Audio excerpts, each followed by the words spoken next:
বিগত বিএনপি সরকারের সময় আমরা বিভিন্ন আইন শৃঙ্খলা বাহিনী তৈরির মাধ্যমে আমরা দেশে আইন শৃঙ্খলা পরিস্থিতির উন্নতি ঘটিয়েছিলাম। হ্যাঁ, পরবর্তীকালে আমরা দেখেছি যে এই যে বিগত যে স্বৈরাচার পালিয়ে গেছে, তারা তাদের ক্ষমতার অপব্যবহার করে সেই আইন শৃঙ্খলা বাহিনীকে রাজনৈতিক স্বার্থে ব্যবহার করেছিল এবং রাজনৈতিক স্বার্থে ব্যবহার করে পুরা জাতি দেশকে বিশ্বের সামনে কলঙ্কিত করেছে। সেই আইন শৃঙ্খলা বাহিনীকেও তারা কলঙ্কিত করেছে, সেটি হচ্ছে তারা অপব্যবহার করেছিল।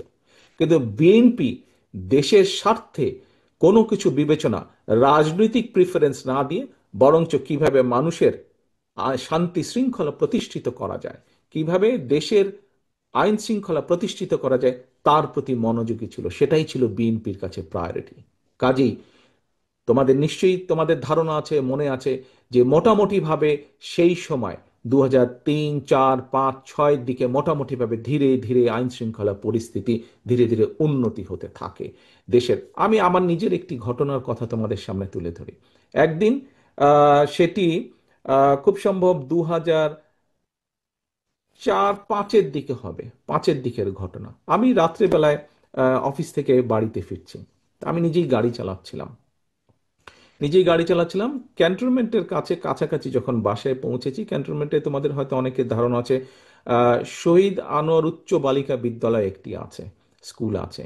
সেই স্কুলের পরেই আমাদের যে বাসাটি ছিল, সেই স্কুলের পরে তো ওইখানে একটি চৌরাস্তার মতন ছিল তখন, এখন আছে কিনা আমি জানি না, একটি চৌরাস্তার মতন ছিল, সেখানে একটি ট্রাফিক সিগন্যাল ছিল।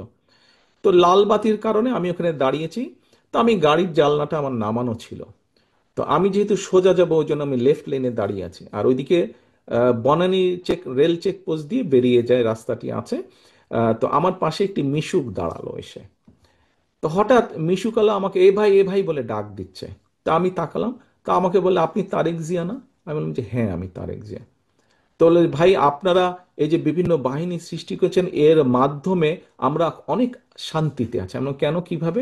বলে, ভাই আগে এই যখন গলিটলিতে আমরা যাত্রী নিয়ে যেতাম, প্রায় ছিনতাইয়ের মুখোমুখি হতাম, কিন্তু গত কিছুদিন ধরে আমরা অনেক শান্তিতে আছি, আমরা নিরাপদে আছি, আমাদের আর এইসবের মুখোমুখি হতে হয় না, বলা যায় মোটামুটি একদম আমরা নিরাপদ আছি। প্রিয় সহকর্মীবৃন্দ, এই ঘটনাটি আমি এই জন্য বললাম তোমাদের সকলের সামনে, যে এই ঘটনাটি অনেকগুলো ঘটনার মধ্যে একটি, এবং এই ঘটনাটি প্রমাণ করে একজন সাধারণ মানুষ, সে আমাকে চিন্তা, আমি তাকে চিন্তাম না, এবং তারপরে 1 মিনিটের কথা, তারপরে সে তার পথে চলে গেল, আমি আমার পথে চলে গেলাম।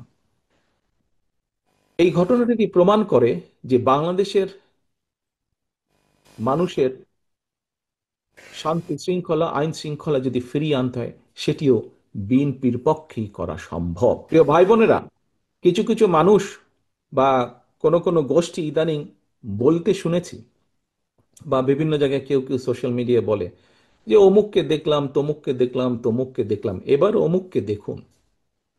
যাদের কথা বলে অমুককে দেখুন, প্রিয় সহকর্মীবৃন্দ, তাদেরকে তো দেশের মানুষ 1971 সালেই দেখেছে। যে 1971 সালে তারা তাদের নিজেদের স্বার্থ রক্ষার্থে কিভাবে লক্ষ লক্ষ মানুষকে হত্যা করেছে, ঠিক যেভাবে পতিত স্বৈরাচার পালিয়ে যাওয়ার আগে হাজারো হাজারো মানুষকে হত্যা করেছিল ক্ষমতা ধরে রাখার জন্য। এই যাদেরকে কেউ কেউ বলে যে একবার দেখুন না এদেরকে, তাদেরকে দেশের মানুষ 71 সালেই দেখেছে নিজেদের রাজনৈতিক স্বার্থ রক্ষার্থে লক্ষ লক্ষ মানুষকে শুধু হত্যাই করেনি, তাদের সহকর্মীরা কিভাবে মা বোনদের ইজ্জত পর্যন্ত লুট করেছিল। এই কথাটি আমাদেরকে মনে রাখতে হবে।